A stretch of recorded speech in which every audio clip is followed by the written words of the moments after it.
आठवें वेतन आयोग पर आए दिन कुछ ना कुछ आता रहता है, लेकिन करोड़ों लोग बस इसी बात के इंतजार में बैठे हैं कि कब सही और सटीक दिन पता चलेगा। लेकिन फिलहाल सिर्फ कयास ही लगाए जा रहे हैं। हाल में एक ब्रोकरेज फर्म एम्बिट कैपिटल की रिपोर्ट सामने आई है, जिसके मुताबिक आठवें वेतन आयोग के लागू होने पर केंद्रीय कर्मचारियों और पेंशनर्स की सैलरी 30% से 34% तक बढ़ सकती है।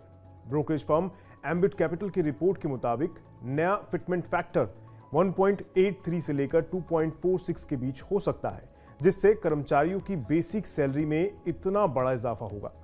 एक्चुअल फिटमेंट फैक्टर का ऐलान आठवें वेतन आयोग के आधिकारिक रूप से अपनी सिफारिशें जारी करने के बाद होगा।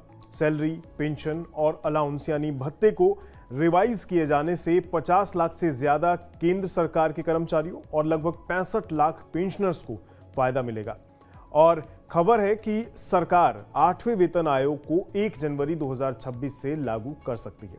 अब अगर आप फिटमेंट फैक्टर नहीं समझे कि ये क्या होता है, तो आपको बता दूं, ये एक मल्टीप्लायर टूल है जिससे केंद्र सरकार के कर्मचारियों के रिवाइज वेतन को कैलकुलेट किया जाता है। सातवें वेतन आयोग में इसे 2.57 तय किया गया था, जिसका मतलब है कि कर्मचारियों का नया वेतन पुराने वेतन का 2.57 गुना हो गया। चलिए इसे उदाहरण के जरिए समझने की कोशिश करते हैं। मान लीजिए किसी कर्मचारी की बेसिक सैलरी 10,000 रुपए है और फिटमेंट फैक्टर 2.57 है, तो रिवाइज सैलरी 10,000 गुना 2.57 यानी 25,700 रुपए बैठेगी। अब आठवें वेतन आयोग में फिटमेंट फैक्टर को बढ़ाकर 3.00 या फिर उससे ज्यादा भी किया जा सकता है। अगर इसे 3.0 किया जाता है तो कर्मचारियों की बेसिक सैलरी लगभग 43% बढ़ जाएगी। तो अब आप अपने हिसाब से, अपनी सैलरी के हिसाब से फिटमेंट फैक्टर का हिसाब लगाकर रिवाइज की गई सैलरी कितनी होगी यह अनुमान लगा सकते हैं। इस मामले में हाल में स्टाफ की ओर से प्रपोजल देने पर एडवोकेट्स ने सरकार को सुझाव दिया कि लेवल 1 और लेवल 2 के साथ इसे मर्ज कर दिया जाए। इसी तरह लेवल 3 को लेवल 4 के साथ मर्ज कर दिया जाए और लेवल 5 को लेवल 6 के साथ मर्ज कर दिया जाए। ये एडवोकेट्स सरकार को लोअर पे स्केल वाले कर्मचारियों के वेतन बढ़ाने और करियर ग्रोथ के मौके को बढ़ाने के लिए सुझाव देते हैं। वर्तमान में लेवल 1 कर्मचारियों की मंथली बेसिक सैलरी 18,000 रुपए है, वहीं लेवल 2 कर्मचारियों की 19,900 रुपए बेसिक सैलरी है।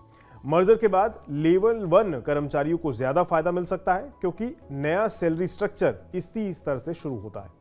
सातवें वेतन आयोग की शुरुआत के साथ मिनिमम बेसिक सैलरी में अच्छी खासी ग्रोथ देखने को मिलेगी, जो 2.57 के फिटमेंट फैक्टर के बदौलत 7,000 रुपए से बढ़कर 18,000 रुपए हो गई थी पहले के टाइम में। इसी तरह पेंशन में भी बदलाव हुआ है। देखिए पेंशन में क्या बदलाव हुआ था, ये 3,500 रुपए से बढ़कर 9,000 रुपए कर दी गई थी। इसके अलावा आयोग ने केंद्र सरकार के कर्मचारियों के लिए एक नई हेल्थ इंश्योरेंस स्कीम भी शुरू की थी। तो सरकारी लोगों को फायदे देने के लिए और लेवल करने के लिए सरकार काफी कोशिशें कर रही है। तभी 16 जनवरी 2025 को यूनियन कैबिनेट ने 8वें वेतन आयोग के गठन को मंजूरी दी थी। हालांकि सरकार ने अभी तक आयोग के लिए रेफरेंस की शर्तें सामने नहीं रखी हैं। यह आयोग खास तौर पर फिटमेंट फैक्टर और मिनिमम वेज स्टैंडर्ड्स जैसे बड़े मुद्दों पर ध्यान देता है। लाखों सरकारी कर्मचारी और पेंशन पाने वाले लोगों को उम्मीद है कि आज की इकॉनमी और महंगाई को ध्यान में रखकर ये बदलाव किए जाएंगे। तो जाहिर तौर पर काम हो रहा है, बस थोड़ा सा इंतजार आपको करना होगा। सरकारी कर्मचारियों की सैलरी स्ट्रक्चर की समीक्षा करने और उसमें बदलाव की सिफारिश करने के लिए वेतन आयोग बनाया जाता है। ये एक्सपेंडिचर डिपार्टमेंट के तहत काम करता है और आमतौर पर हर 10 साल में इसे गठित किया जाता है। केंद्रीय कर्मचारियों के लिए केंद्र सरकार ने गुरुवार को 8वें वेतन आयोग के गठन को मंजूरी दे दी है। आयोग की सिफारिशें 2026 से लागू होंगी। ये जानकारी कैबिनेट बैठक के बाद केंद्रीय मंत्री अश्विनी वैष्णव ने दी है।